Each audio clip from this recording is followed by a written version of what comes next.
Chinese government has responded to the landslide victory for pro-democracy candidates in the Hong Kong elections by emphasising that the territory will always be ruled from Beijing and has warned against further protests. Pro-democracy candidates won almost 90% of the seats in the local elections, and the result is being seen as an outright rejection of Carrie Lam's leadership and a massive show of support for the anti-Beijing protests that have been going on there for months. Our correspondent Rupert Wingfield-Hayes reports now from Hong Kong. This is not the sort of media attention usually given to the winners of a local council election. But last night's victory for Hong Kong's Democrats was no ordinary win. It was an unprecedented landslide. These newly minted young politicians won 85% of all the seats contested. We have 5 demands, no one less. Today they gathered to tell Hong Kong's government they will not be ignored. Government parties, they have no more excuses for saying that rioters don't get the popular support. Now we see that they got the popular support.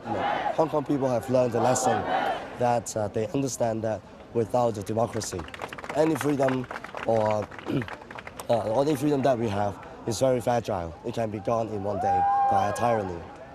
The message here today is that the Hong Kong opposition is now the most powerful political group in Hong Kong. It is no longer a protest movement, it now has a proper democratic mandate, and that means that the chief executive can no longer ignore their demands.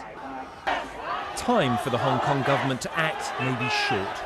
In central Hong Kong today, prominent pro-Beijing politician Regina Ip had to be escorted from her office by riot police amid jeering, hostile crowds. Out on a street corner this evening, Paul Tse was thanking his supporters. He is one of a handful of pro-government councillors who survived the election. But he says it has been a nightmare for the pro-government camp.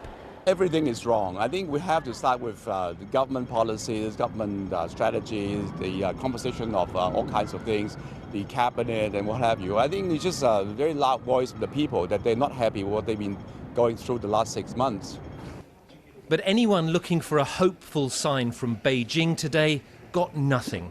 The Foreign Ministry spokesman again insisting Hong Kong is China's internal affair and everyone else should mind their own business. But without some acknowledgement of what happened here on Sunday, the celebrations could soon turn back into violence on the streets. Rupert Wingfield-Hayes, BBC News in Hong Kong.